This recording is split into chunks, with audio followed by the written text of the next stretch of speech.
All right, so Bismillah ar-Rahman ar-Rahim and Assalamu alaikum wa rahmatullahi wa barakatuh, everyone.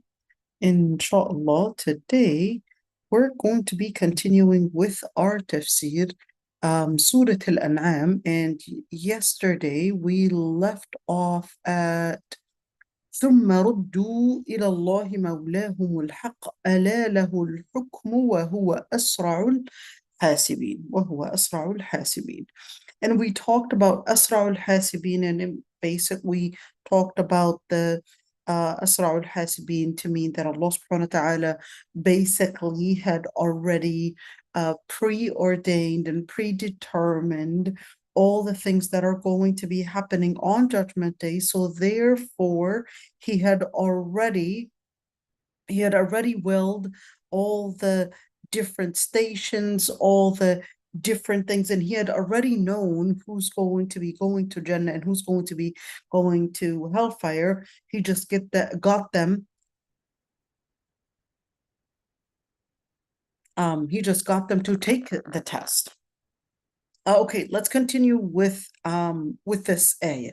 قل من ينجيكم في ظلمات البر والبحر تدعونه تضرعا وخفية لئن أنجانا من هذه لنكونن من الشاكرين. Okay, let's just give the surface meaning first.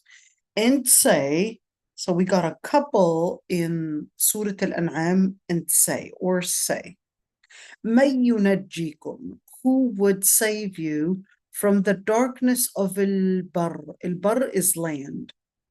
And sea, when you would invoke him with sincere invocations and even silent ones, if he were to save you from this, you would be thankful. قل الله ينجيكم منها ومن كل كرب ثم أنتم تشركون. Say your Lord Almighty would save you from it and from every calamity, then you would be associating partners with the Lord Almighty, that is. قل هو القادر على أن يبعث عليكم عذابا من فوقكم. Say, he is the one that is capable of sending you a torment from above you or from underneath your feet, or cover you in divisions and make you taste the torment of one another. See how the verses are displayed, for that may get them the ability to understand. And your people had denied it when it is the truth. Tell them, I am not your gardener. Was that Buwaki, like the one to warrant, be the person to basically intercede, to be the warrant upon you. لكل نبأ مستقر. For every information, there is a place where it lands. Really? No, that's a very poor translation. And you will know. In other words, every single piece of information, there's a way where it will unfold. And if you see those that would engage in our verses, that is, speak ill of them, then keep away from them until they would speak of a different topic. And if shaitan would make you forget, then do not sit after this reminder with the self-oppressors, or with the ones that oppress themselves. Okay, that was a very surface, poor translation. And the reason why I'm saying poor translation is because we're going to get some detailed translation, and you're going to see that the surface translation, even if I were to get, I don't know, Sahih International or this and that, you're going to see that it doesn't really give you the thorough meaning. Okay, let's see the thorough meaning for each and every single one of these and perhaps understand it better. Let's see. قُلْ مَن يُنَجِّيكُم مِّن ظُلُمَاتِ الْبَرِّ وَالْبَحْرِ. So the word ظُلْمَ means darkness, okay? But that's literal. Is it really talking about just the issue of darkness of a spot?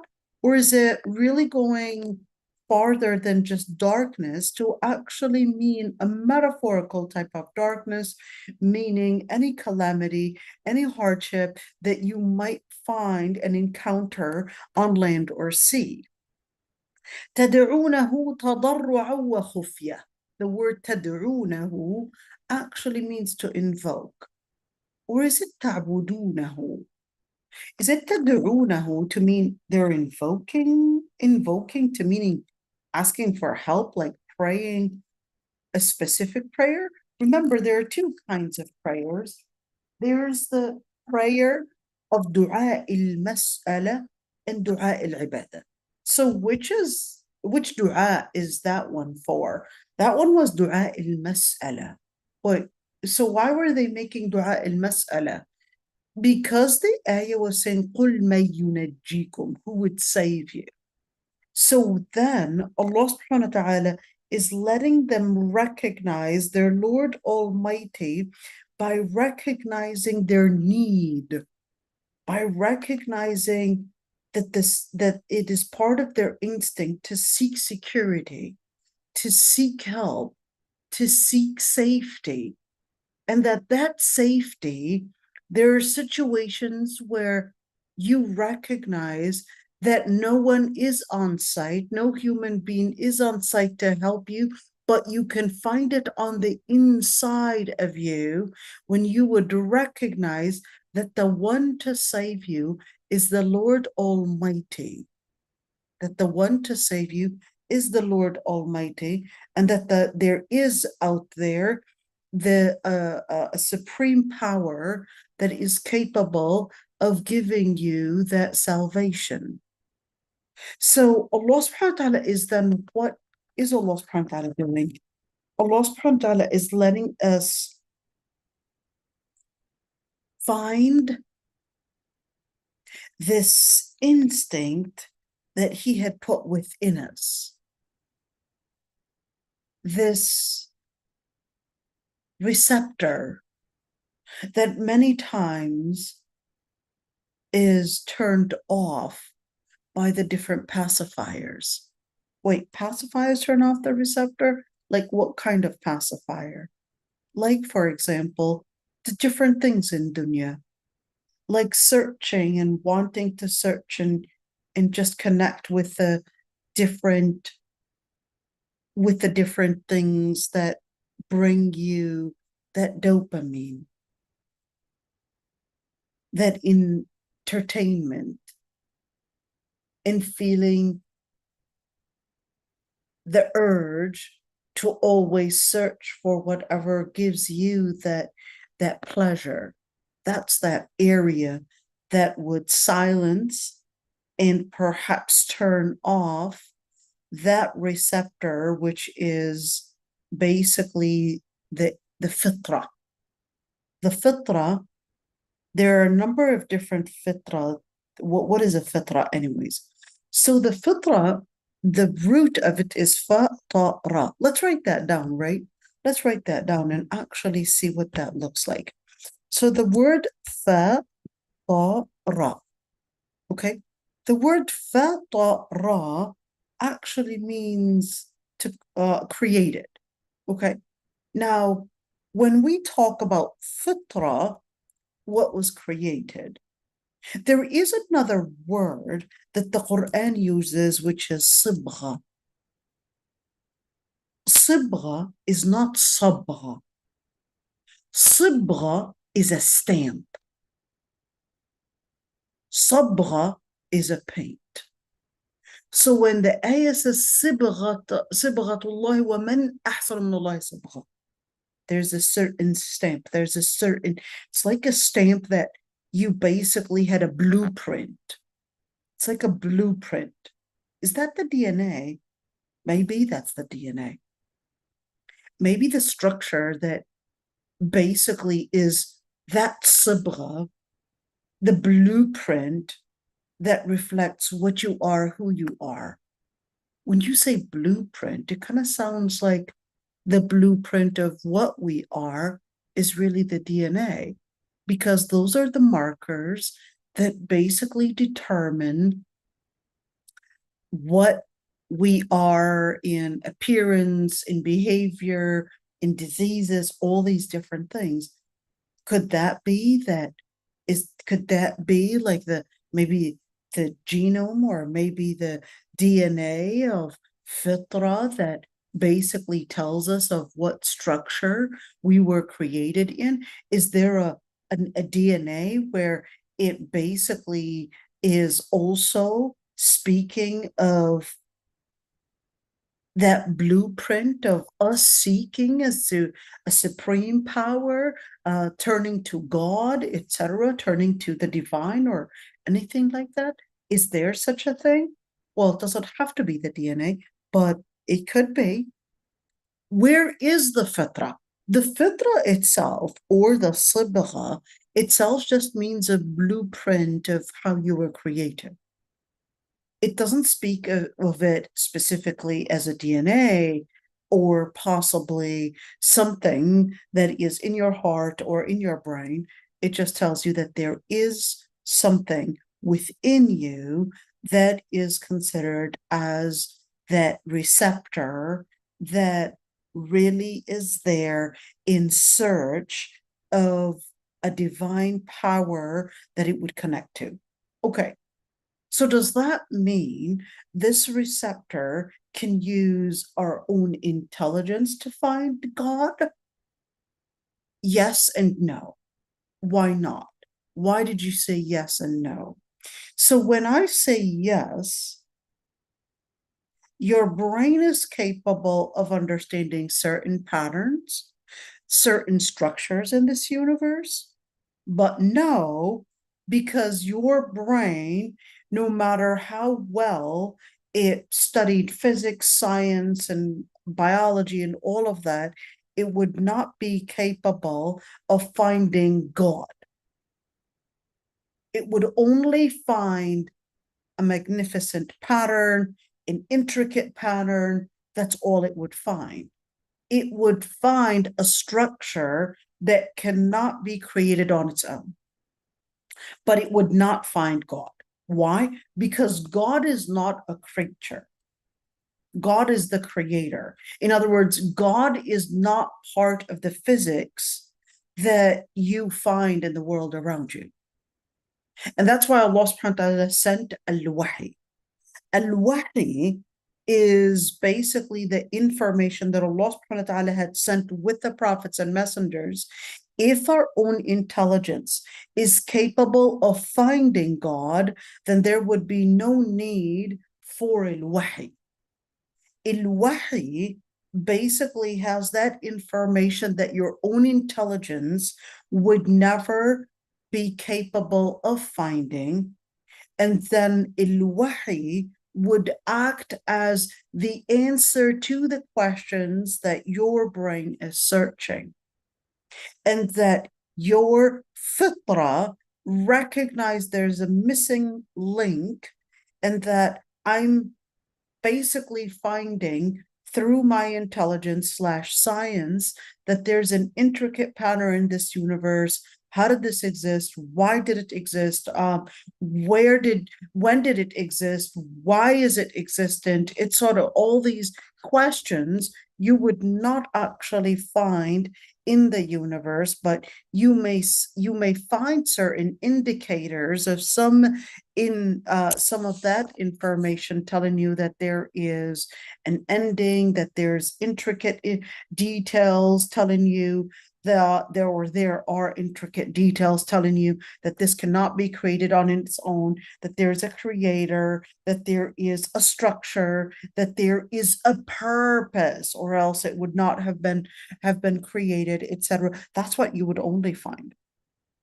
That's why Allah subhanahu wa ta'ala sent al-wahi to basically let that fitra and your cognitive skills and your brain, basically intelligence, help you understand those missing links and how you put these pieces together.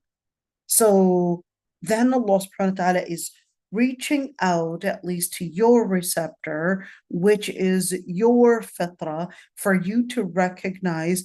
In the previous sections, it was telling you, okay, well, look at the heavens, look at the rain, look at the creation around you, all of that. It was basically telling you to see the physics of something, okay, the structure of it, how you recognize that the up is related to the down, meaning the rain is related to the earth and the water and all of that, those creatures that you would find in this universe. They're basically related to one another. That's basically what the previous ayat were letting your, let's say, intelligence recognize a pattern. But here, it basically wanted to trigger a different side of you, which is that dua that you would make, those moments when you would recognize in your own seclusion that you basically do not have any salvation, but there is a supreme being out there. There is help out there. That's that receptor that when you are in those situations in dire need, you're not in search of pleasure, but you're in search of salvation. That's when you would see that the ayat sometimes telling you when you're in search of salvation, whether you're in seclusion.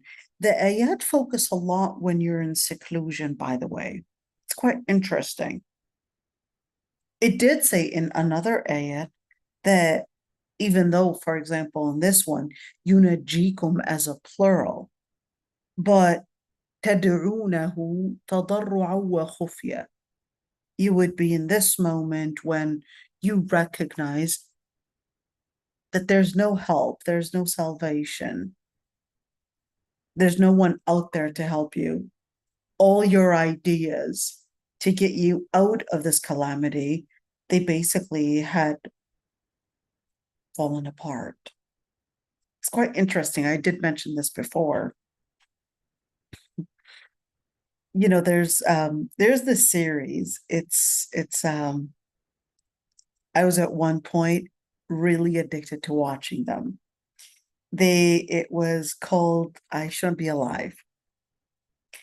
It's a series that are based on well, not a series, but it's a number of episodes. It's not a series. It's a number of different episodes.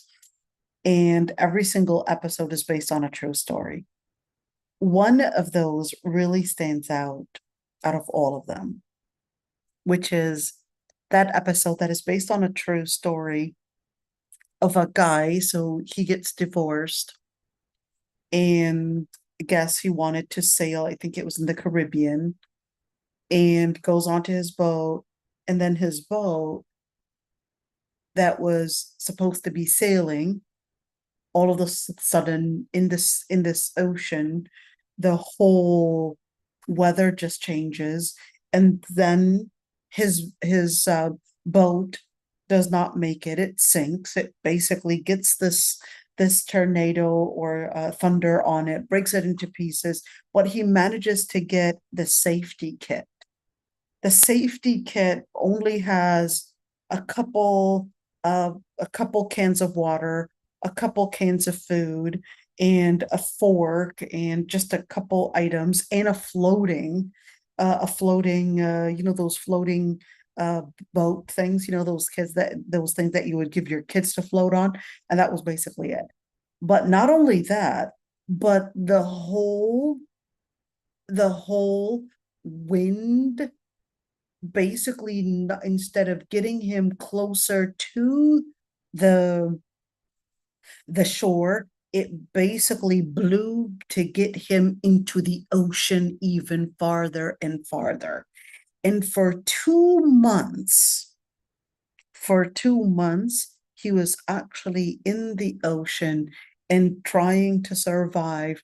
But then, of course, there's no food. The cans are right now finished. The water, of course, you can't drink ocean water because that's salt water. And if you were to drink it, you're going to hallucinate. You're going to end up basically probably thinking that, that ocean is probably your bed and just jump in it and find yourself really eaten by fish.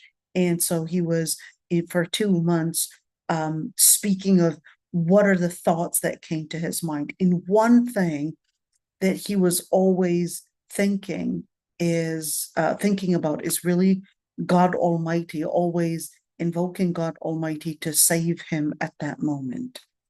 And one day it was just, one day that the wind just started, he didn't even know where this wind was blowing in, and he couldn't even have a compass to know where it was going. And of course, he didn't even have anything to paddle with. It was just the wind, just basically taking him, or the waves basically taking him, ends up taking him onto a shore near an island. And that's when a fisherman basically just sees him, saves him, and that's how he was saved, to basically say his story of what happened. And in those stories, always that idea, in all the stories, there are so many different stories that are similar, but that one was probably the most one that, it was, something that always would remind me of those ayat. قل من ينجيكم من ظلمات البر والبحر. And that ظلمات البر والبحر, there was this wording that I guess the people that made the movie, and they said that it was a view from heaven, but a seat from hell, because you're getting the best views right in the middle of the ocean, but it was like a seat from hell where you couldn't find water. There's this water, but you're in water, but you're literally as if you're in the desert, because you can't drink this water. And you're right there. You cannot even see where the shore is. All you see is just water all around you, and you cannot find any human being. You cannot find any food, anything to eat or drink, or anything to get you into that salvation. And that تَدْعُونَهُ تَضَرُّعًا وَخُفْيَةً. And just that moment when, of course, you could probably imagine the situation, but as much as you can imagine, sometimes you cannot really understand what fear is until you really live the true fear. There are different stages of fear. There's that stage of fear that, yeah, you probably got startled, etc., but then you recognize that it's not really that the end of the world, or but did you ever feel the fear where it lasted long enough that you could actually feel your heart literally pumping and beating in your throat? That's that type of fear that, alhamdulillah, probably and perhaps never any of us got to feel. And just imagine the fear that you're not just shaking, but you're trying to stop yourself from shaking, and your body would not even let you. That's that moment that Allah subhanahu wa ta'ala is telling us that we would only recognize one power, and that is the power of Allah subhanahu wa ta'ala being that true salvation. And that moment of fear, whether it's the fear during a battle, the fear during probably, what we would call natural disasters, or probably the fear when you were left alone, etc. But then, Ya Rab, Ya Rab, Ya Rab, that moment that Allah subhanahu wa ta'ala would tell us to seek and recognize that it's in you, that it's a blueprint in you, that it's a instinct in you, that it's right there, a receptor in you, that nothing will change it, nothing can cover it. But there are moments when you could probably just redirect your vision onto something else, probably thinking of pleasure, thinking of dunya, and then that receptor all of a sudden becomes forgotten by you. Not that it doesn't exist, but you manage to make that receptor basically be a receptor that all of a sudden that does not function. Here the sister is saying childbirth, good example. I don't think childbirth, I don't think everybody went through the same experience with childbirth. Uh, I mean, I've had 3 children. Every single experience was different. And there's that fear that is beyond childbirth. There's that fear that is beyond childbirth.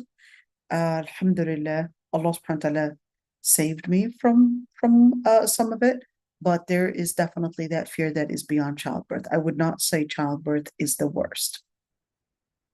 And I've tried it all. All right. I've had preeclampsia. I've had C-section, and I've had natural. So yeah, so there are those moments that I would say go beyond those fears. But yeah, for some, maybe that is the worst fear. But there's that fear when you would literally fear and feel your own heartbeat in your throat. I think that's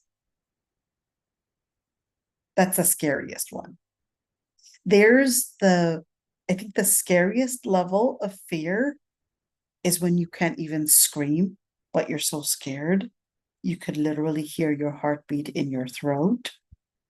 But when you scream, it still takes away a lot of your fear because it just helps you get that fear out somehow. But when you cannot scream, but your fear is there, that's the scariest. One of those moments, I was 7 years old, near Ramallah. And my parents, they went somewhere and they left me and my brothers alone. I'm the eldest of my brothers and sisters. Then the Israeli soldiers, in very large numbers, I was capable of seeing them from my window, from our kitchen window. And it was almost 4 different Israeli jeeps that, they each and every single one almost had 7 soldiers in it. They stopped, and I had already known. I was a person that would wake up early, and a couple days before that, it was the Intifada. A couple days before that, I was capable of hearing the screams of men being tortured in the mountains near our house. I was hearing their screams as they were tortured, and I knew it was Israeli soldiers because I was capable of seeing their jeep. But then they parked their jeep right in our driveway. And I was with my brothers and my sister, and I put them underneath the sink. I hid them underneath the sink, and we were extremely poor at the time. So I just covered I covered them with a sheet. It was a bed sheet, and I hid them underneath the sink, and I told them not to say a word, close the door, not to say a word, and I was capable of hearing the soldiers' footsteps basically coming in and speaking in Hebrew, and using, of course, it was at the time like a walkie-talkie, and going around the house. But it was so scary that I could really remember, telling them to not breathe. And I could remember, how is it that I am so scared? Because I remember hearing the screams of those Palestinians that were being tortured in nearby mountain. It was really nearby. I could hear them screaming. And why was I capable of hearing the screaming? Because the area that we used to live in basically was an isolated area. It was a ranch, an isolated ranch, and the screams, they echo. The mountains, when you make an echo, you could hear it. Okay. So I was capable of hearing the echo of their screams and other soldiers basically coming in. So that was that moment that I could remember hearing not only their footsteps, but hearing our heartbeats in our ears. That was probably the scariest moment in my life, that I think it goes way beyond labor. It goes way beyond labor. And may Allah subhanahu wa ta'ala, Ya Rabbi, give protection to the people of Gaza, because I could imagine what they're going through, but I cannot claim whatsoever that I fully understand what they're going through. May Allah subhanahu wa ta'ala give them the protection.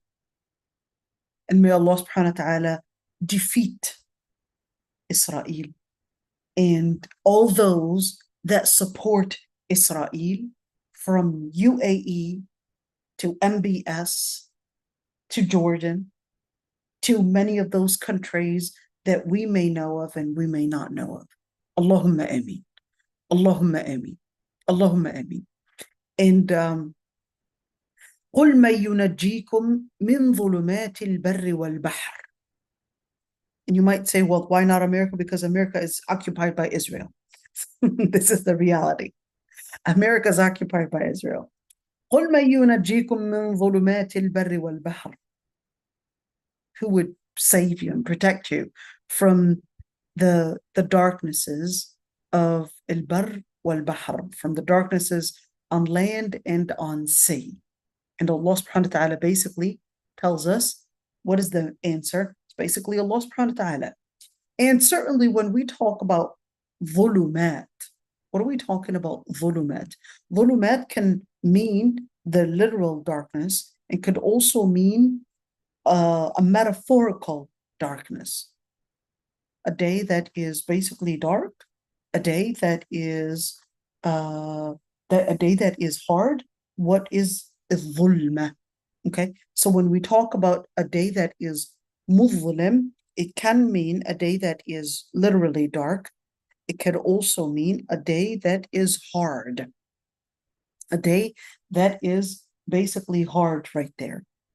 And it would basically be يوم مظلم, a day that is hard or a day that is dark, can mean, like we said, a time that is full of calamities, or a day that is literally dark. Okay, so but why was it saying ظلمات and not ظلمة البر والبحر? ظلمات, so it's a plural and not one. In other words, the darkness of the land. There's a difference between the word al-bar. Okay, here's that word right there. Maybe I could right there just let you see it.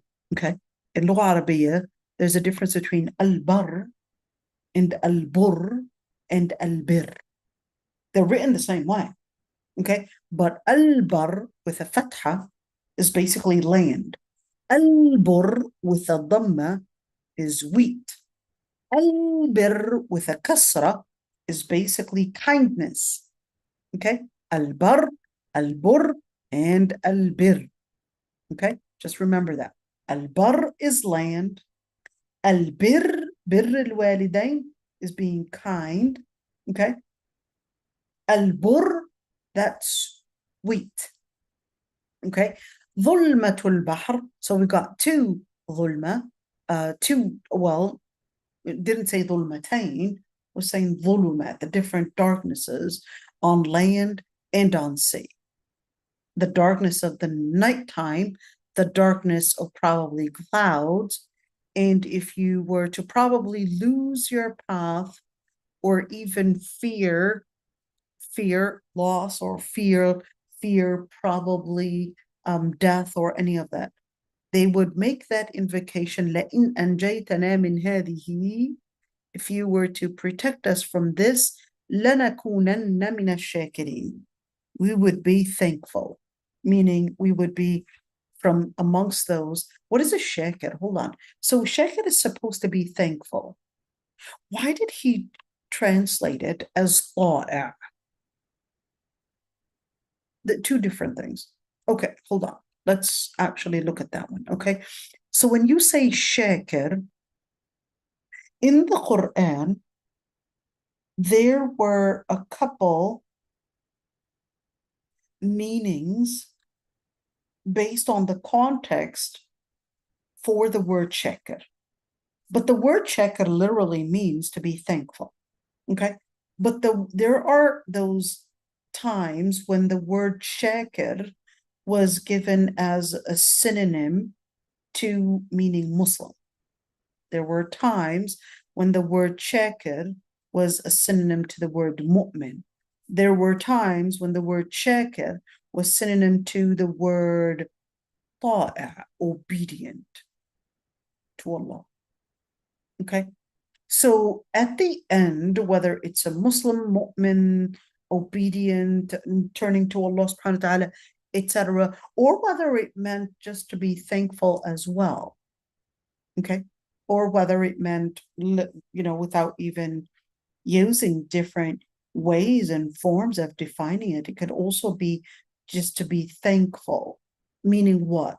What is being thankful? Being thankful is recognizing the gratitude of someone. That's to be thankful. Recognizing the gratitude, recognizing the whatever good that they had given you. That's to recognize it is to what?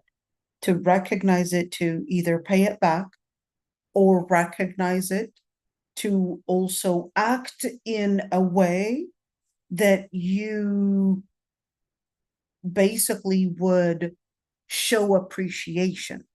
And that's why it would be ta'i' or Muslim or mu'min. When you are showing appreciation, you would basically not go against the will of that you want to appreciate. You want to appreciate someone, you basically obey. I know that the word obey in our times, it has a very bad connotation to mean somehow being a servant, okay? But I would say that's a number of different influences in how the meaning basically became to become a servant. Because in context, if you were to say obey the school rules, they don't see it as being a servant. They see it as you're just basically being a good student. Obeying the work policies, you're basically being a good employee. But then when you use the same word, obeying the husband, that's when all the feminists would basically stand up right there and consider that that's part of abuse. Why would you say obeying husband? So they didn't have an objection when you said obeying school policies, or even at work, or all of that, or even traffic lights, or, the different rules and laws that the government laid out. But when it comes to the husband, that's when, no, you shouldn't be treated that way. And that's when the connotation of slavery, patriarchy, and all of those different words that they'll basically use in order to tell you that, no, you're empowered, empower yourself, don't let that happen, don't let them tell you that stuff and all of that, right? But when you look at a shakir is to appreciate, and part of appreciation is to show respect, honor, and certainly to pay back in a way that's basically how you would show appreciation. How do you pay it back? You pay it back by showing basically that you're willing to give them, whether it's support or whether it's obedience, or whether it be in their expectation, at their expectation. Okay? So when you obey your parents, okay, when you obey your parents, that's one form of being thankful for all the things that they had contributed in your life. That's being thankful. So when you look at لَنَكُونَنَّ مِنَ الشَّاكِرِينَ, what's the opposite of shakir? Maybe that would help. The opposite of shakir is kafir. Really? How's the opposite of shakir kafir? A kafir literally means a person that denies the gratitude. Okay? But then later, the word kafir meant the person that denied Allah subhanahu wa ta'ala. Meaning what? Meaning they denied all the different blessings that Allah subhanahu wa ta'ala blessed them with. So they denied the Lord Almighty. So that's why when you would see in the Quran the word shakir, you would say, well, why did they even use the word Muslim as basically a synonym to mean shakir? How did they get there? Because the opposite of shakir is kafir. All right? The opposite of shakir is kafir. It's al-jahid. Okay? So then therefore, the synonym of shakir would be Muslim. Okay? The synonym of shakir would be Muslim. If the antonym is kafir, then the synonym is Muslim. Okay? Same thing. If the shakir is a higher level of Muslim, then that's a mu'min. Okay? Then that's a mu'min. All right? So if that's a mu'min, then that's a ta'a. Then that's an obedient Muslim. If that's an obedient Muslim, then that's an obedient mu'min. That's a mu'min. So then Allah subhanahu wa ta'ala would scold them. Look at that word, وَبَّخَهُمْ, scold them that, for invoking Allah subhanahu wa ta'ala for du'a il-mas'ala, but then not living al-ibadah. So they were there to make du'a al-mas'ala. They were there to make du'a al-mas'ala. But when it came to al-ibadah, they were there to invoke Allah subhanahu wa ta'ala to ask for salvation. But they didn't do it. They weren't obedient to ask Allah subhanahu wa ta'ala for worship.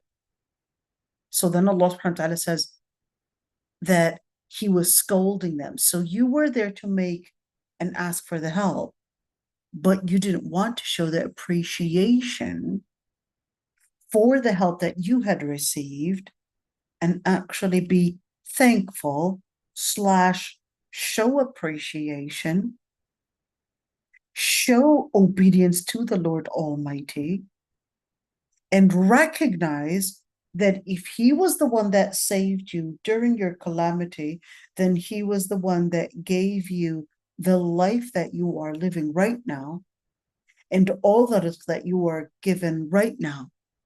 You were capable of recognizing it during those moments that safety in your life and your salvation does not come from you, but actually comes from Allah. And then during those other times, you wanted to deny that it was actually coming from Allah Almighty, and that you wanted to claim that it was actually coming from your own self. That's basically the kafir, not us. Okay. ثم أنتم تشركون. Then what happens? قل الله ينجيكم منها. And say, the Lord Almighty would save you from it and from every calamity, yet you would associate partners with Allah subhanahu wa ta'ala. But let's look at this one.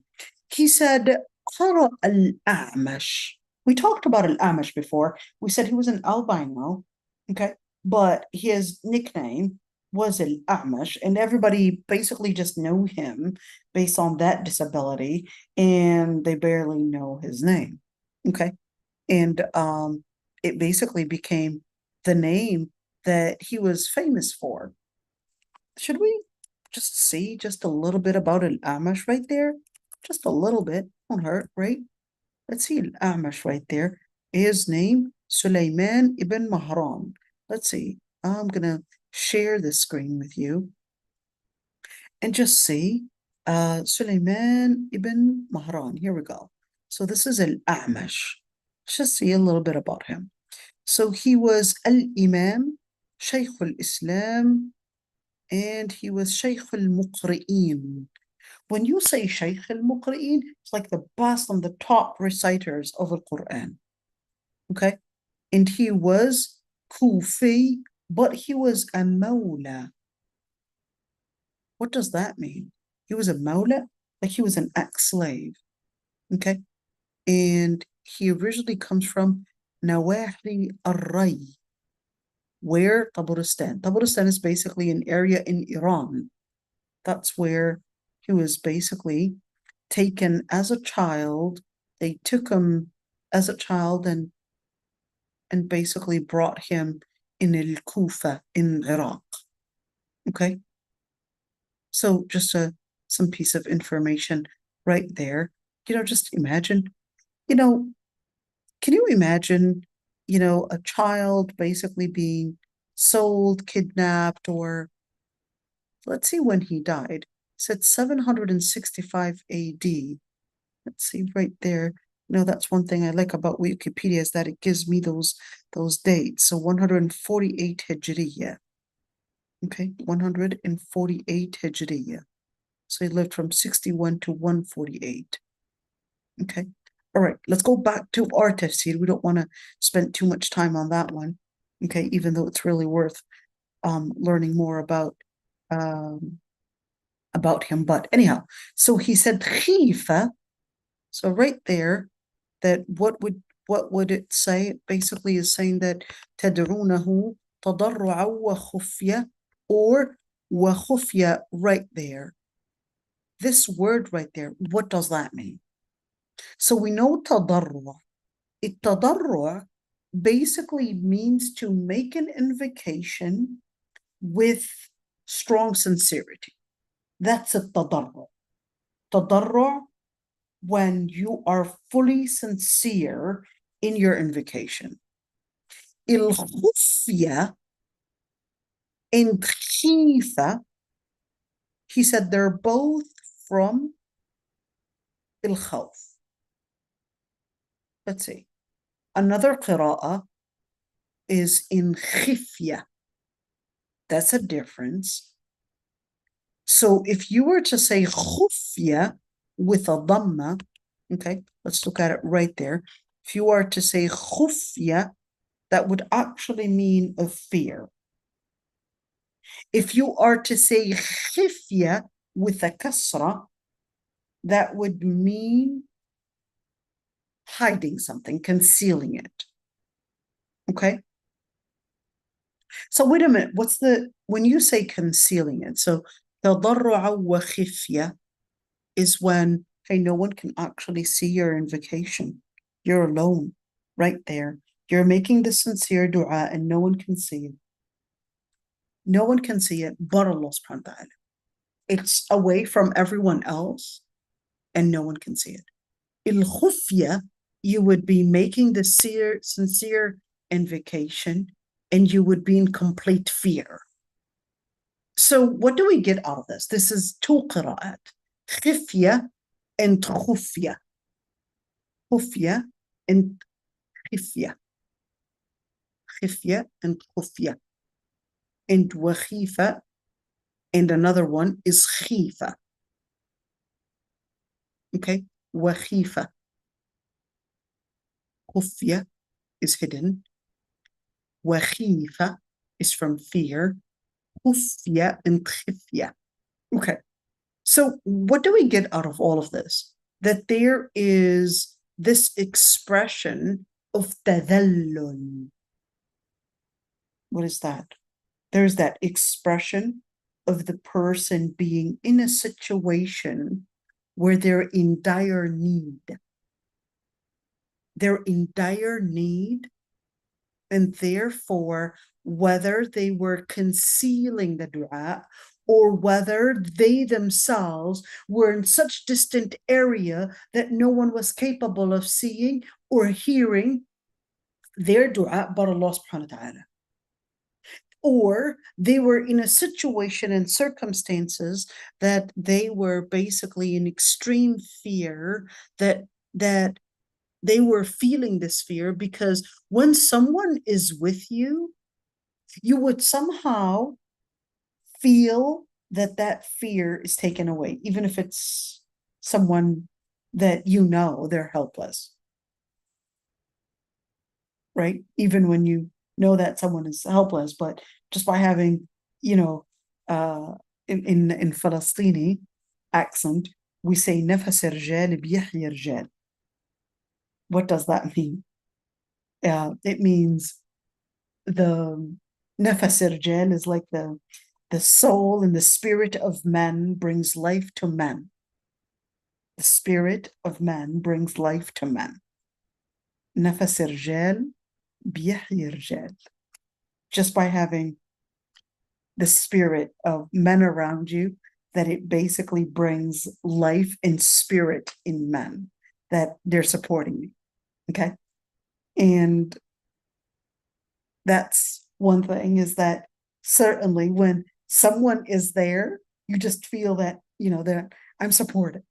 But when you're alone, no one is there to help you, and you're making this dua alone, that's when you would feel that area of salvation is only going to be Allah subhanahu wa ta'ala. You're in complete fear, and you're in complete sincerity, and you're in complete loss. No one knows about you, and here you are invoking Allah subhanahu wa ta'ala and asking for that dua. So Allah subhanahu wa ta'ala, there is something that's quite interesting.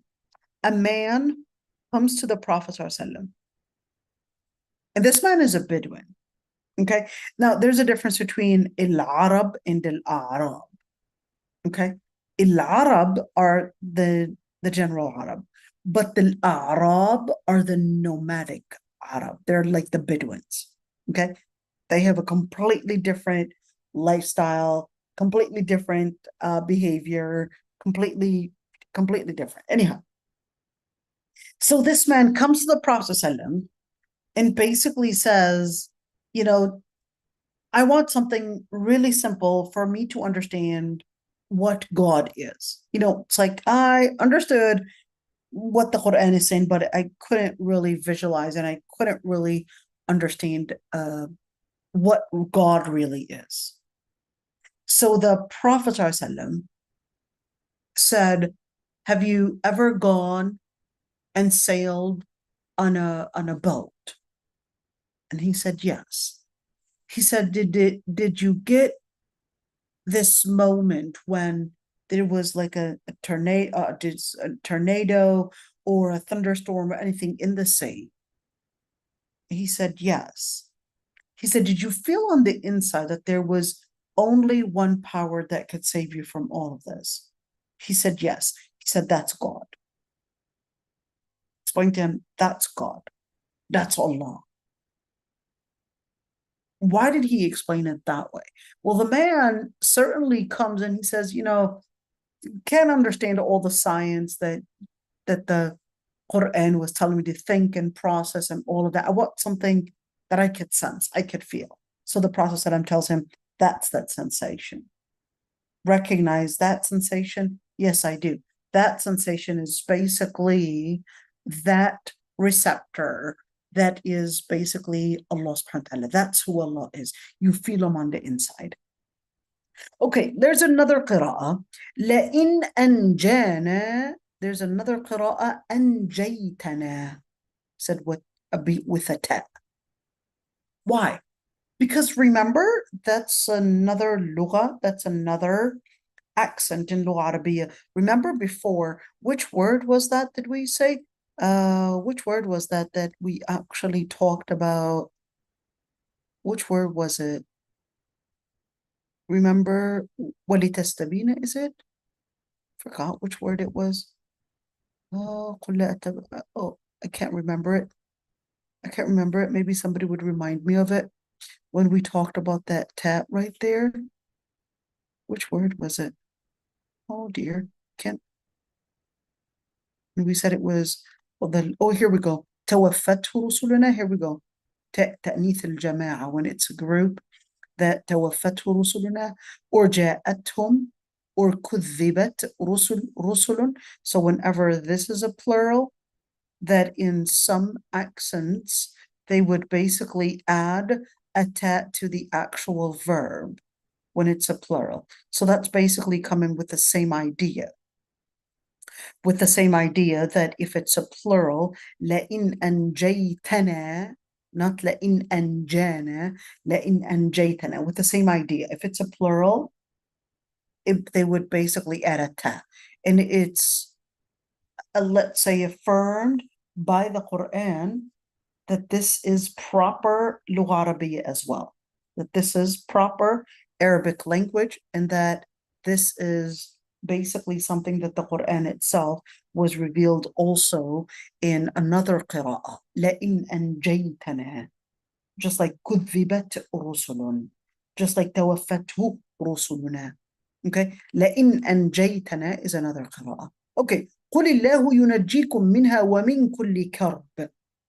And say Allah Almighty would protect you from it and from every calamity. Yunajikum. And there's another one, yunjikum. Let's see, one qira'ah, yunajikum.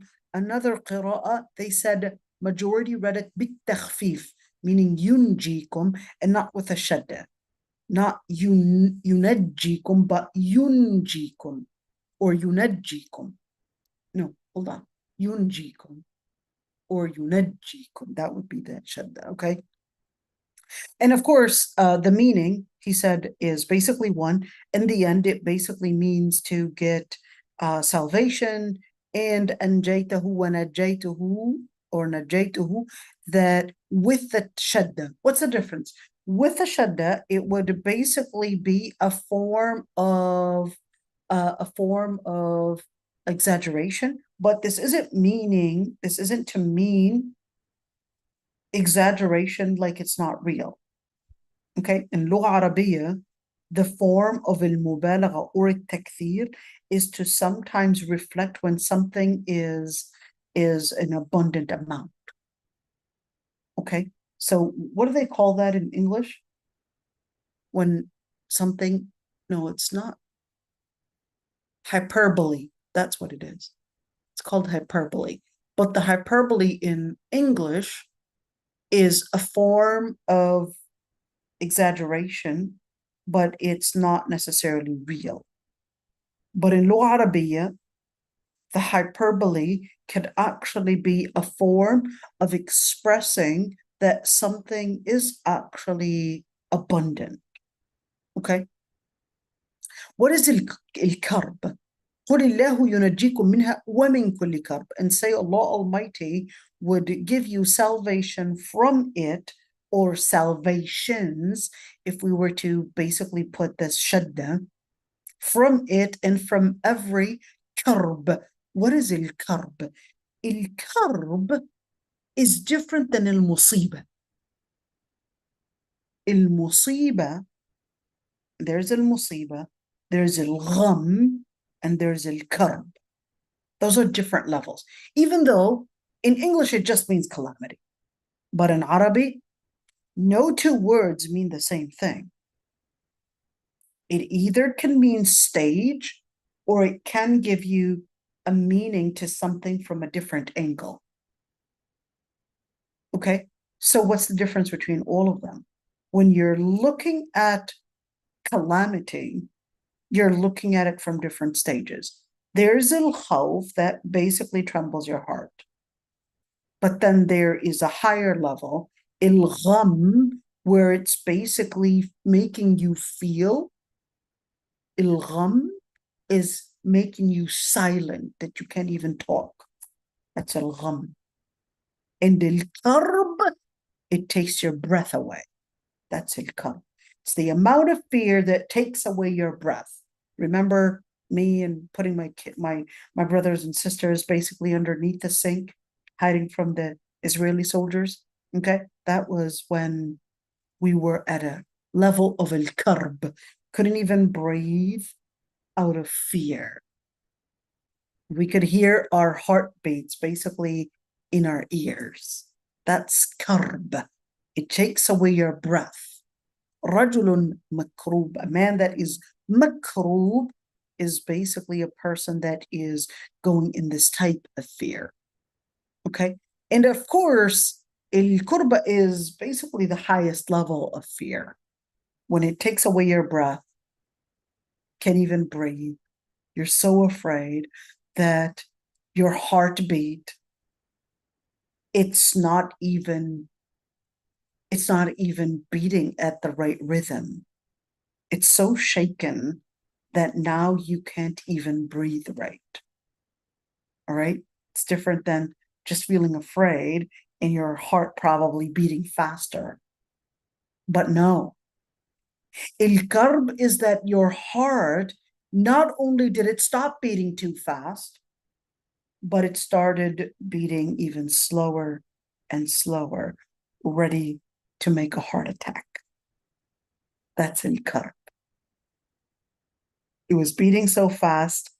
Okay, that was the beginning of fear. It was beating so fast, and then it started beating so fast that it started going slower and slower and slower. You can't even breathe anymore. Okay, that's al-karb. ثم أنتم, or maybe you would feel it going slower. I don't know. Be interesting to actually see what science would say, but you would feel your heart is going slower in your ears. Ya Allah, that would be, I never want to feel, Ya Rabbi ibad anna all those fears and keep it away from the people of Gaza and the Muslims in India as well, because I know that the Muslims in India, the Muslims in Pakistan, the Muslims in China as well, you know, Ya Allah, may Allah subhanahu wa ta'ala give them that protection. Allahumma ameen. ثم أنتم تشركون, then you would associate partners with Allah subhanahu wa ta'ala. Thumma, what is thumma? Thumma actually means then. So is that talking about later? I mean, so why did it say thumma and then wa antum mushrikun or wa antum tushrikun? Because they wouldn't make dua al-mas'ala while they would be associating partners with Allah subhanahu wa ta'ala, because it contradicts their fitrah. Okay? ثُمَّ أَنْتُمْ تُشْرِكُونَ, later they would forget that Allah subhanahu wa ta'ala had protected them and saved them from all of that. And then they end up associating partners with Allah subhanahu wa ta'ala. And that is what the ayah considers as taqriya wa tawbih. What does that mean? Taqriya is basically when you would come in and you start scolding the person. You did this. Why did you do this? Well, look at you. Didn't you recognize? That's taqriya. Tawbih is to basically expose the bad of someone. That's tawbih. When you're exposing the bad things about them. That's tawbih. Taqrir is when you're trying to just remind them and somehow, get them to wake up and recognize the fault that they had done. That's taqrir and tawbih. So ثم أنتم تشركون. That's in English we would just use those two words, this one word, and just say scold. But even scold doesn't actually give that meaning, because to scold, it more sounds like you're, I don't know, it just sounds like you're, I don't know, it just feels, maybe we should look up the word define scold and actually see whether it does give that meaning, right? And let's see. I'm just going to look it up. Rebuke, anger. That's what scolding means. But in Arabic, no, there's that taqriyah is when, like I mentioned, that you're basically letting the person feel and recognize their mistake and feel guilty. And tawbih is when you expose the wrong thing that they were doing and letting them recognize the fault of what they behaved in. Okay, so this is very similar. You could see ثم أنتم تشركون ثم أنتم تمترون in other ayat. So what's the difference between تشركون and تمترون? Well, تشركون, let's see right there. Where's that? Where did we lose the ayah, really? No, where is it? Okay, here we go. Okay, so here we go. Look at that. Shakir and tushrik. So that's why the scholars that said Shakir could also mean Muslim, because then it said ثم أنتم تشركون, not right there. So you're talking about different roots, because shakara is the root for this one, shakara. This root is sharaka. Sharaka is different than shakara. But the word sharaka would actually mean to connect something. Okay? If you're connecting two dots together, that's sharaka. And that's why the shoelaces, okay, they're basically also shirak. They're not Jacques Chirac, that old French president, but that's Chirac. Chirac basically is the shoelace. Why? Because you connect it together in order to tie it. Okay. So tushrikun sharaka, you're connecting something. What are you connecting? What with what? That is shirk is to connect Allah subhanahu wa ta'ala with another deity. That's to associate partners. Associate partners with Allah subhanahu wa ta'ala, whether believing that Allah subhanahu wa ta'ala, there's anyone that is equivalent to the power of Allah subhanahu wa ta'ala, or whether believing that there is someone else that shares the power of Allah, or whether worshiping other than Allah Almighty. That's all shirk.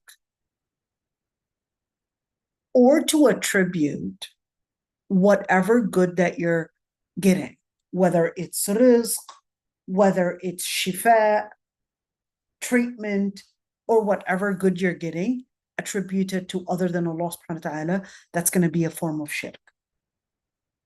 Because Allah subhanahu wa ta'ala is a shafi. Allah subhanahu wa ta'ala is a razzaq. Allah subhanahu wa ta'ala is al-hadi. You would have to attribute it to Allah subhanahu wa ta'ala. That's why learning the names and attributes of Allah subhanahu wa ta'ala is actually key in the aqidah. Inshallah, we're going to be doing those classes about the names and attributes of Allah subhanahu wa ta'ala. قُلْ هُوَ الْقَادِرُ عَلَىٰ أَن يَبْعَثَ عَلَيْكُمْ عَذَابًا مِّن فَوْقِكُمْ أَوْ مِن تَحْتِ أَرْجُلِكُمْ أَوْ يَلْبِسَكُمْ شِيَعًا وَيُذِيقَ بَعْضَكُمْ بأس بعض انظر كيف نصرف الآيات لعلهم يفقهون. Let's see. Al-Qadir, and say. Again, look at this one. قل قل قل. How many quls did we say there were in Surah al-An'am? How many quls were there? Can look it up, right? I'm gonna go right there, and there is a nice, really nice app. It's actually called Quran Majid. I really like it. Okay, and I'm gonna see right there in Surah al-An'am. Okay, so we got 1, 2, 3, 4, 5, 6, 7. What actually allows me to see the numbers? No, it doesn't. 1, 2, 3, 4, 5, 6, 7, 8, 9, 10, 11, 12, 13, 14, 15, 16, 17, 18, 19, 20, 21, 22, 23, 24, 25, 26, 27, 28, 29, 30, 31, 32, 33, 34, 35, 36, 37, 38, 39, 40, 41, 42, 43, 44, 45. 45 times. Just confirm that number. Somebody confirm that number. So 45 times we got قل in Surah Al-An'am. Just make sure that that number is right. Maybe I misnumbered. قل هو القادر. We talked about the word قل, and we said the word قل actually takes us to one, recognize that you speak in your da'wah as a da'iyah from above. What does that mean? In arrogance? No, no, no. It doesn't mean in arrogance. But it means you recognize that you get the ilm of fact coming from al-wahy from Allah subhanahu wa ta'ala. And don't wait for others to confirm the truth for you, because you take the truth from Allah subhanahu wa ta'ala.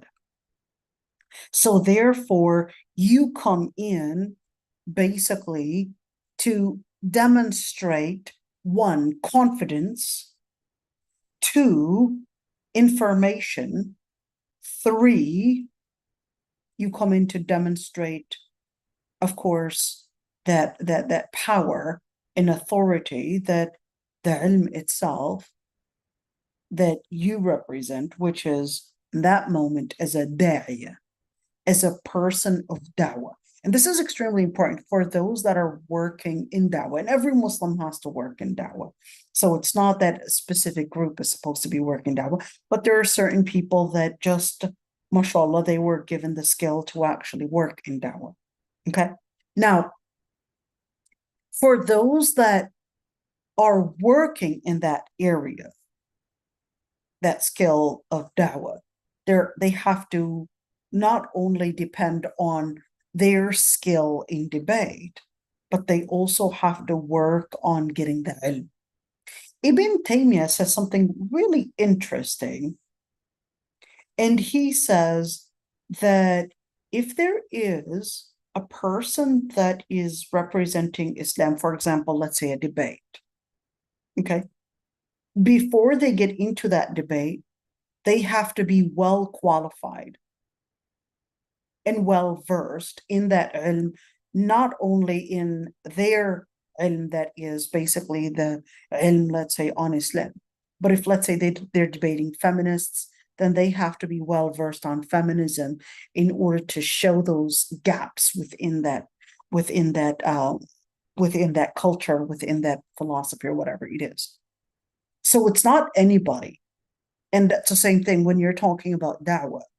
If you're not specialized in probably researching new atheism, for example, you can't, just because you're Muslim, just like because you know fiqh, it doesn't make you equipped and qualified to debate atheists. You're specialized in fiqh. That's a completely different area. Atheism is a completely different area. They would have a number of different things that they would tackle, maybe theodicy, maybe morals and manners, and maybe their own philosophy, a number of different implications of atheism, and maybe the history of religion and all of these different things. You have to be well versed in studying all those areas before you actually stand in debate. You would have to be endorsed by other scholars that you are equipped and well qualified to actually stand in those debates. Why? Ibn Taymiyyah mentions that because at that moment you are representing the religion and not necessarily yourself. And for the audience, your inability to respond or put in the right rebuttals appears to the masses as if it is Islam that failed to refute those arguments.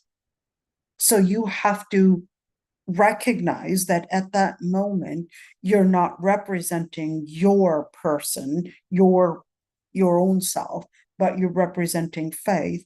And therefore, in that moment, we have to make sure that you are well versed, you are educated and endorsed by other scholars to really give the right representation.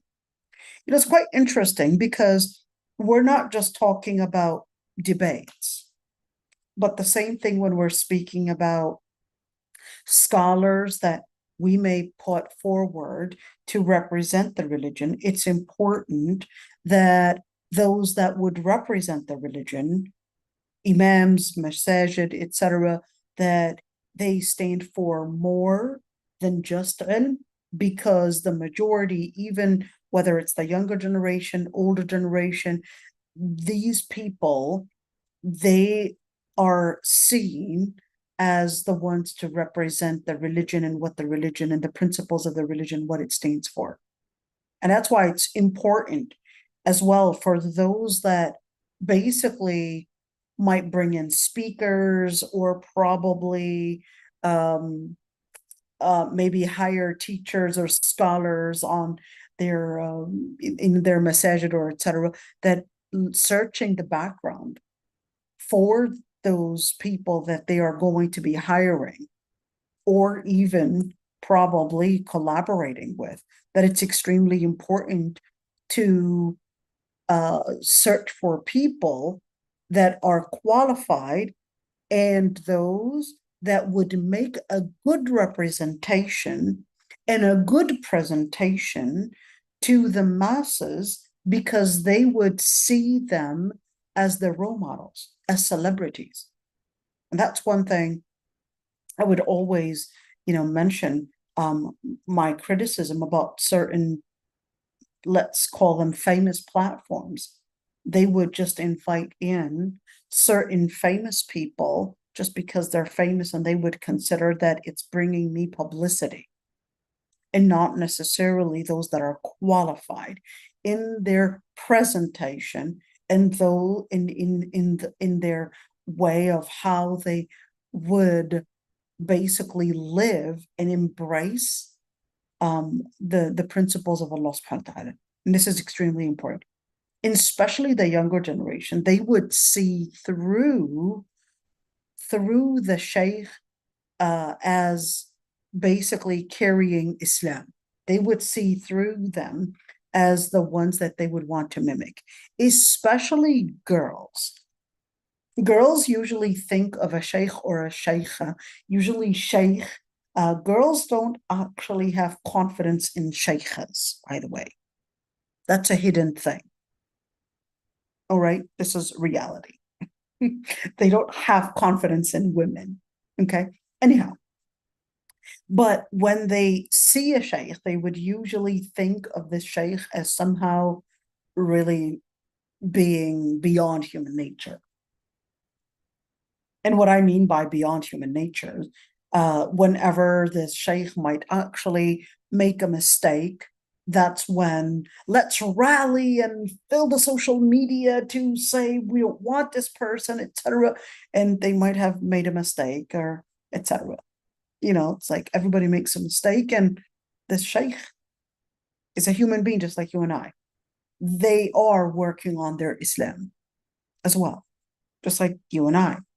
We have our shortcomings, just like you and I. They too are really struggling, just like you and I. They're struggling to become better and better and better. And there are those moments where their anger might actually go on the surface. They might say a word here and there that is probably not the best word, but remember, they're not prophets. They're not infallible. They're human beings. Okay. So what is that supposed to mean? We're supposed to strive to become better. And at the same time, do not take a sheikh or a sheikha as basically as infallible. When you see their shortcomings, that's a reality of human. That's the reality of it being human.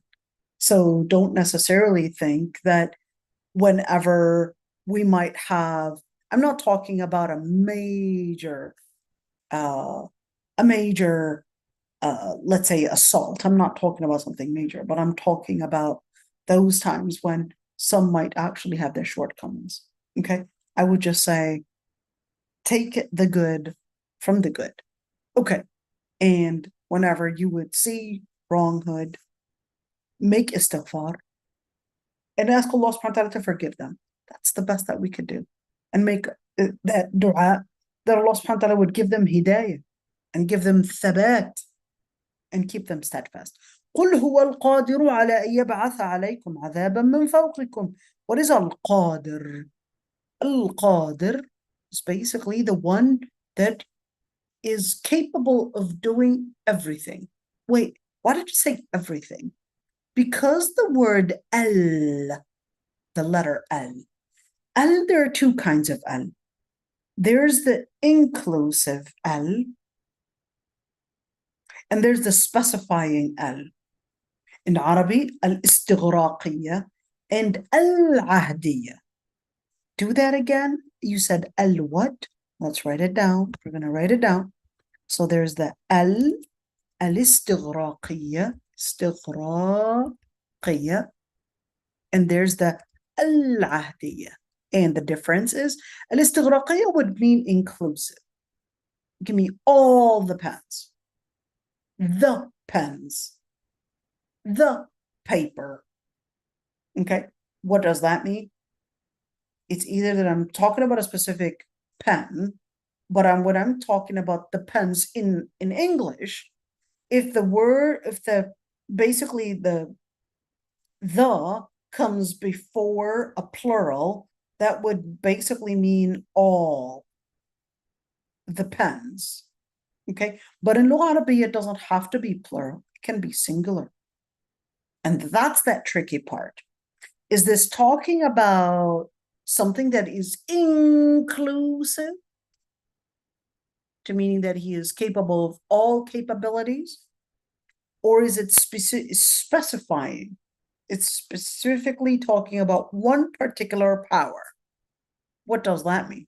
So if you're talking about one specific power, قُلْ هُوَ الْقَادِرُ عَلَىٰ أَن يَبْعَثَ عَلَيْكُمْ عَذَابًا مِّن فَوْقِكُمْ, then this is actually speaking about one specific type of power that this ayah within the context that it's basically relating to, which is عَلَىٰ أَن يَبْعَثَ عَلَيْكُمْ, that he is capable of يَبْعَثَ عَلَيْكُمْ عَذَابًا مِّن فَوْقِكُمْ. What is yab'atha? Yab'atha means to send or to resurrect. Remember, send or resurrect. Well, how is resurrect going to be there? Because the souls are sent to the people, then they would be basically brought back to life. Okay? That's how they would be resurrected. So, but yab'atha also means to send. Like, send what? That Allah subhanahu wa ta'ala is capable of sending a torment from above you. What kind of a torment? Could be anything that would inflict pain. A tornado, if it's from above, it's going to be a tornado, thunder, maybe major rain, if it's from above. So in other words, Allah subhanahu wa ta'ala is letting us know that you don't control from what is above, and the Lord Almighty is the one that's capable of controlling it, and He's capable of making the situation and the circumstance basically change and yab'atha, and actually send some torment, something to bring in pain from up above you or from underneath your feet. Okay, if we're talking about underneath the feet, what does that look like? Could look like maybe an earthquake, or possibly maybe the earth splitting, or maybe sandstorms, or no, what are they, not sandstorms, but what do they call the sand when it starts sinking people? What sometimes when you're bilingual, sometimes you just quicksand. There you go, quicksand. Okay, all those different things that can be possible. Okay, and أو يلبسكم شيعا, or even the word يلبسكم. Wait, what does يلبسكم mean? Is it يلبسكم?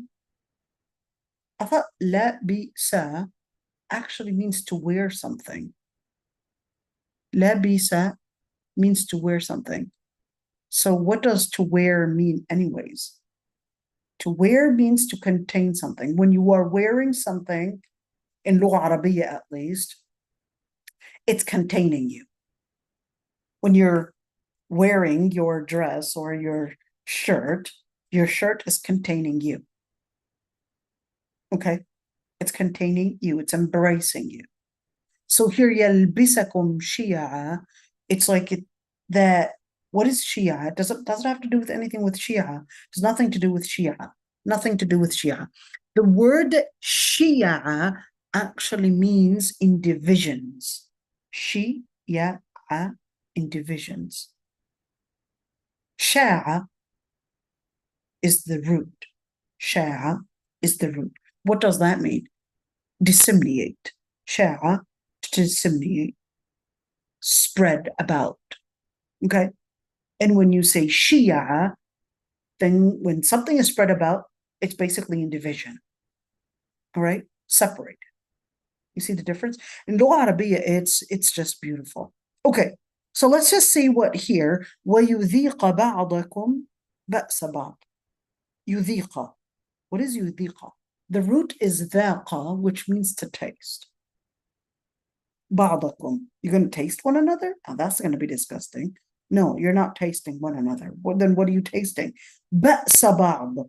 What is البأس? البأس means the power of one another. So we're going to be tasting the power of one another. Yeah, but that's a metaphor. To mean what? يُذِيقَ بَعْضَكُمْ بَأْسَ بَعْض. When you're tasting the power of others, that means others are torturing you. They're inflicting pain on you. That's a metaphor, kind of. Well, it's a more of an idiom. Okay, that you would be tasting the torments that others are inflicting upon you, and this pain, you could see, is a result of Shia. It's a result of the division. So wait a minute. So we're talking about, wait a minute. We're talking about different types. Let's break it down a little bit, right? Let's ready for this one. So قادر أن يبعث عليكم عذابا من فوقكم. So a torment from up above you, or a torment from underneath your legs, or beneath your feet, that is, or make you go into diversity, or this isn't a good diversity. This is a negative diversity. This is division. Okay? Or let you taste the torments of one another. Okay, which is worse? This is worse. To actually have torments from up above you or even from underneath you is way worse than يلبسكم شيعا ويذيق بعضكم بأس بعض. Why is it worse?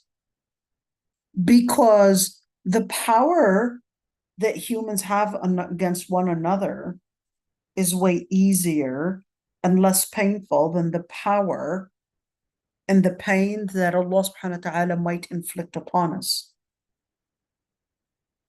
And we're going to see a hadith in that regards. Okay, but let's look into this one. When you're talking about division, يلبسكم شيعا, to actually make you into divisions, to make you fight one another, that's basically definitely a bad thing. What is that supposed to also reflect? That's a form of punishment. That divisions are a form of punishment. What do we get out of all of that? Let's look into the hadith and let the hadith actually tell us more.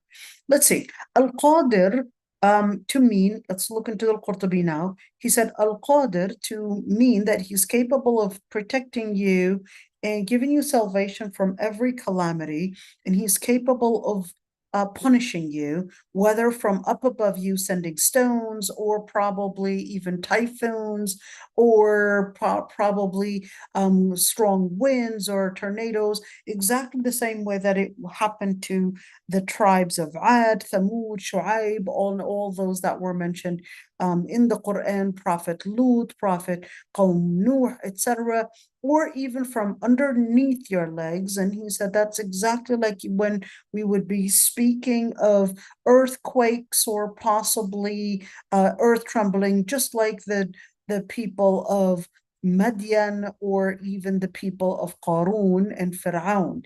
And it was said from up above you that those kind of torments would be for the princes and basically the kings.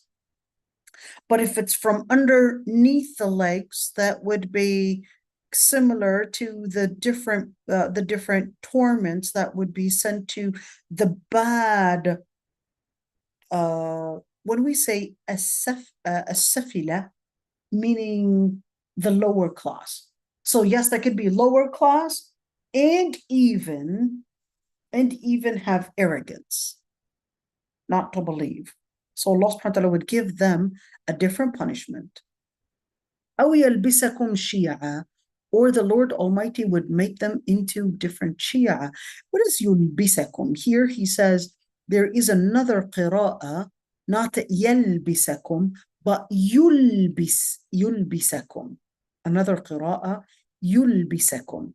And what's the difference? So he says, يُجَلِّلُكُمُ الْعَذَابُ وَيَعُمَّكُمْ بِهِ, that it would basically, the torment would basically cover you, just like exactly like just like an outfit would basically cover you from all ends. Just like it would cover you from all ends, that's basically that loops or laps. But here's one thing, by the way. There's a difference between loops and the laps. Because when you say la bi sa, that means to wear something.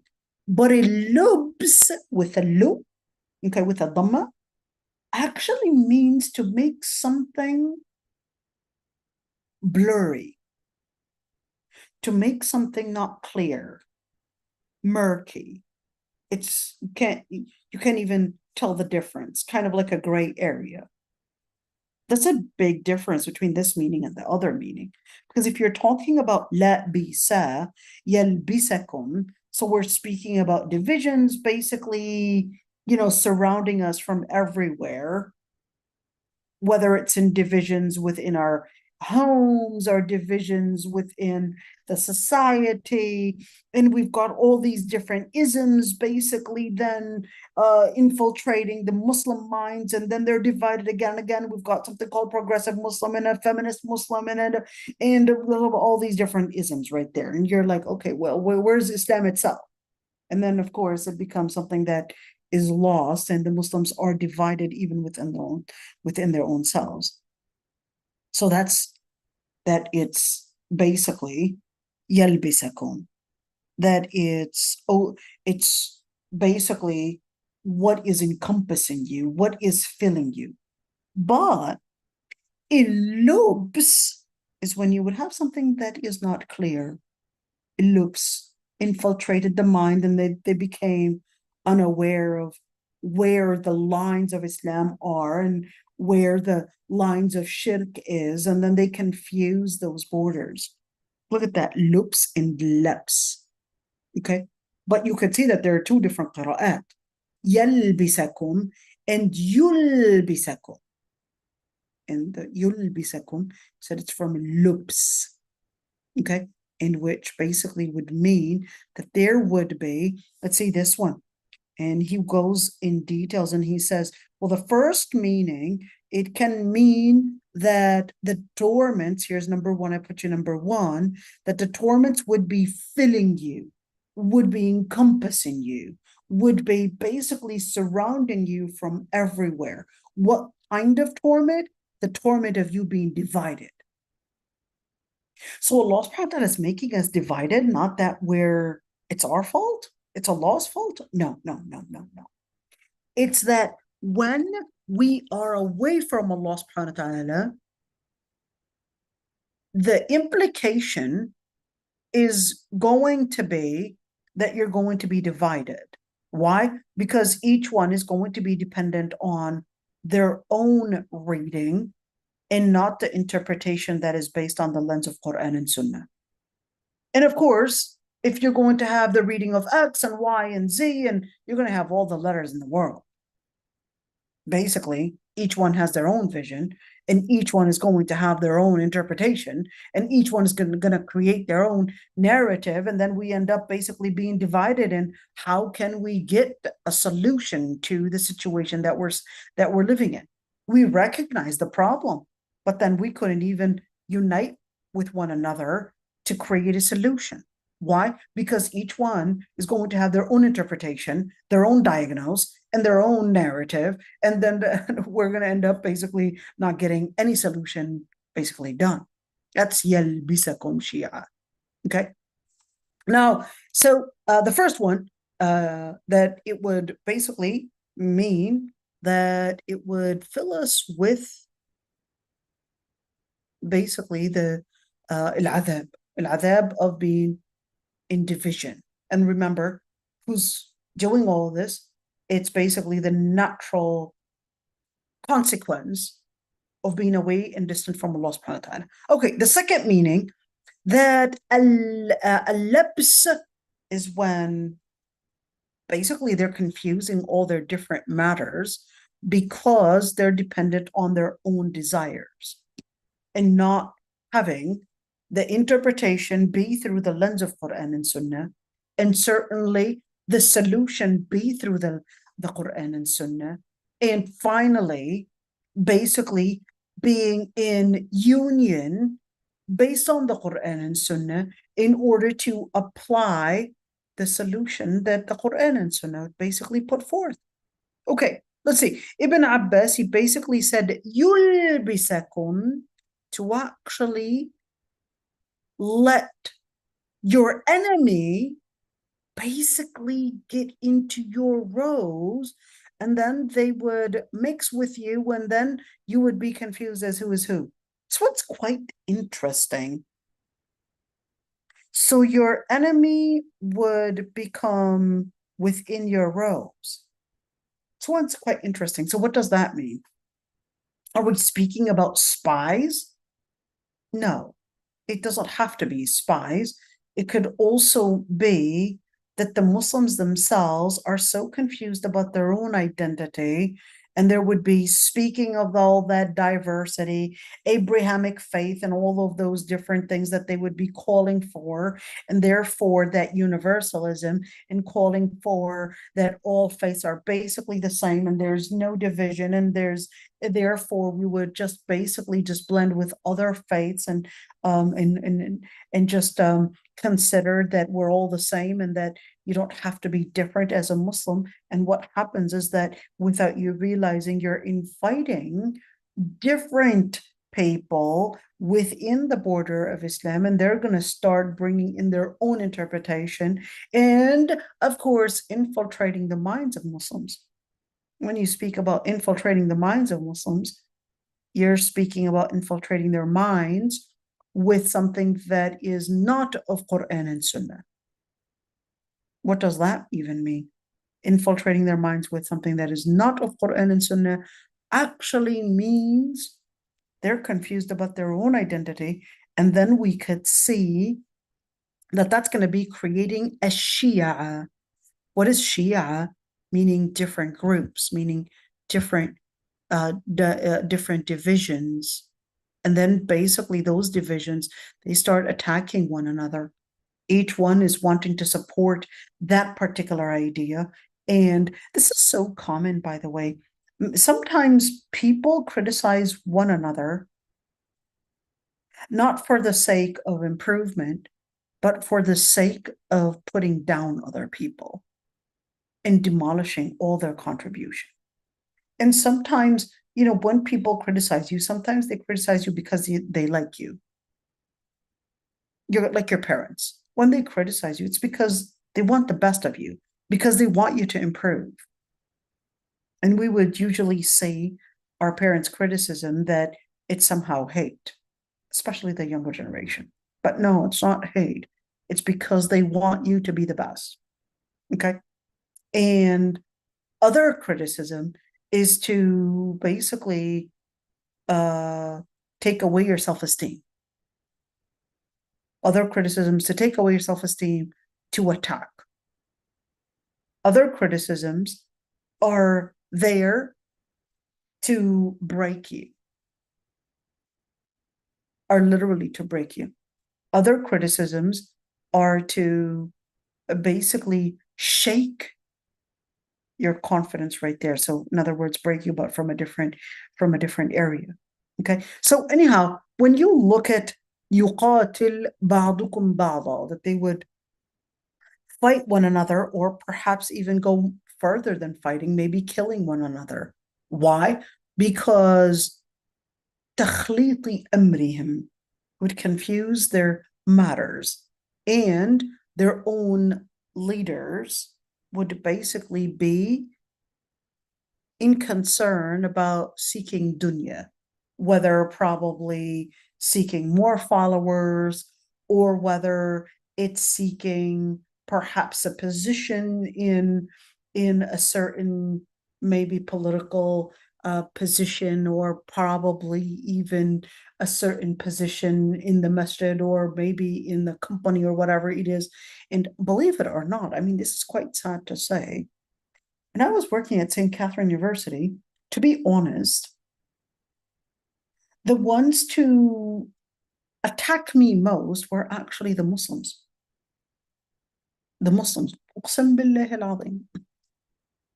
The Muslims were the ones to actually stand and complain that they did not want this lack of inclusivity, and that they wanted to basically show that they were inclusive.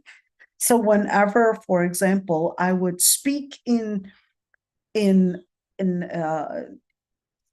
advocating for the Muslim voice on campus, the Muslims always felt that they needed to advocate for the LGBT and basically show that they were inclusive. This is very sad to admit. The Muslims would be the ones to always stand up and say, but we need to be inclusive to those that have the sexual orientation and all of that. It's like, just advocate for yourself, ya habibti. Ya habibti, just advocate for yourself, and we are already being targeted. Just work on advocating for the Muslims. Don't worry, those groups, trust me, they have millions and millions of funding. Just speak for yourself. Speak for the Muslims. Speak for your voice that is not heard.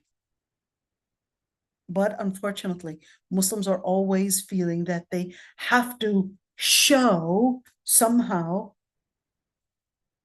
that they are inclusive, that they are fitting in.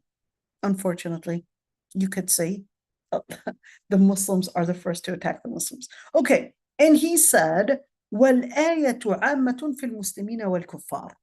Said that this ayah is basically comprehensive in the Muslims and the kuffar, to mean what? That diversity and basically harming one another and all of that, that's a form of punishment, whether it's within the Muslim society or whether it's in the non-Muslim society. It's basically the same, that it's a form of punishment.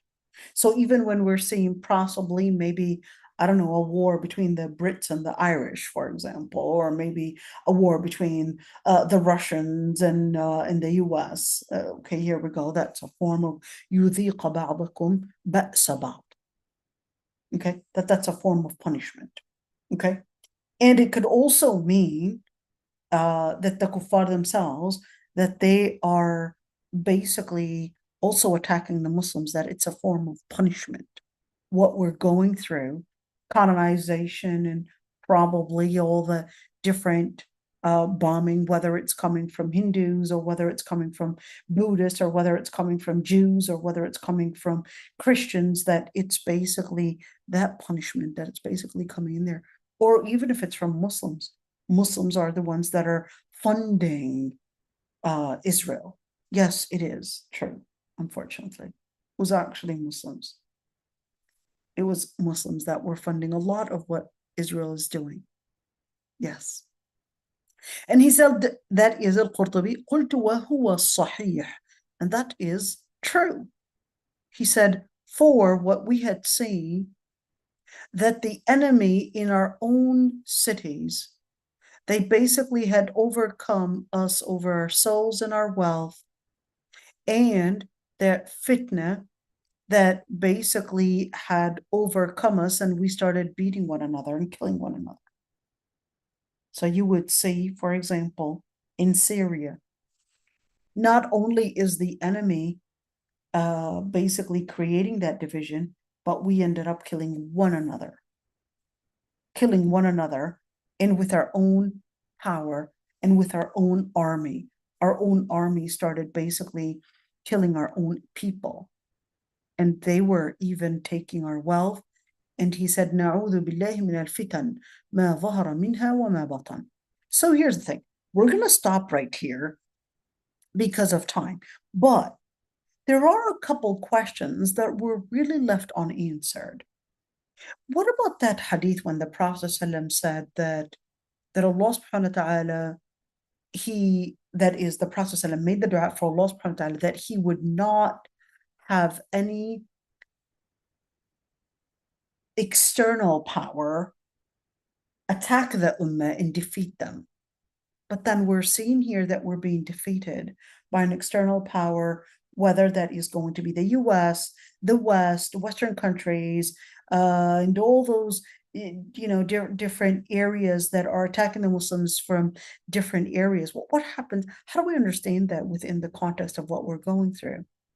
And how do we understand the situation that we are supposed to be bringing in, let's say, other Muslims?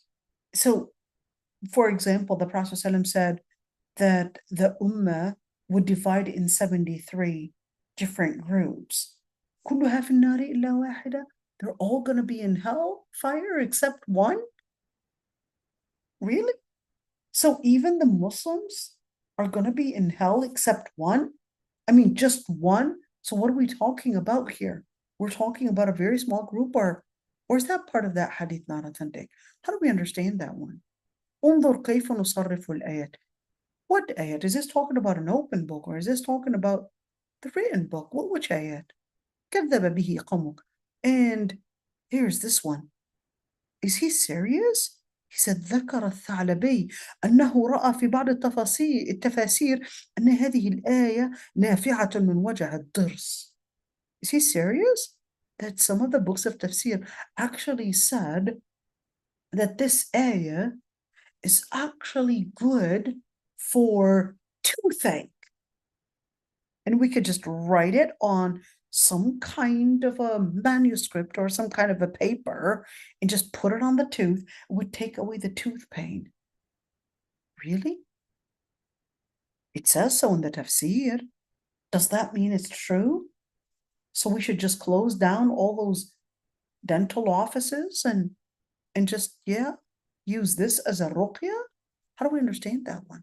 So stay tuned for this and more to come. It's quite interesting. So we'll see you all, inshallah.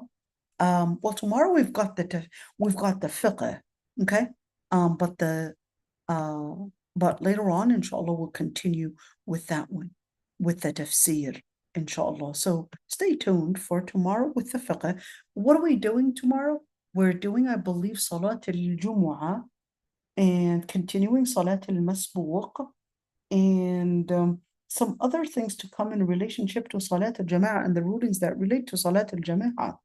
We're really getting close to, inshallah, completing fiqh al-ibadat. So stay tuned, inshallah. If there are any questions, I'd be happy to answer them, inshallah. Or if there are any comments, I'd be happy to answer them as well.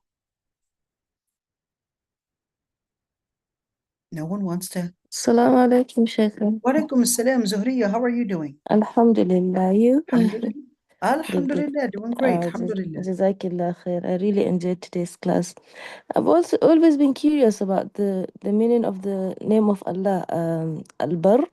So you talked about bir and other forms of. Is that a similar root word or what does It's it mean really? right. So it's a similar root word, but al-barr and al-tawwab. So when you look at al-barr al-tawwab, al-barr is the one that would lead you to piety, and that Allah subhanahu wa ta'ala himself embraces all that is good, and he himself is all good. Did I explain it, dear? Yes, alhamdulillah. All Jazakillah right. khair. Yeah. Any other questions?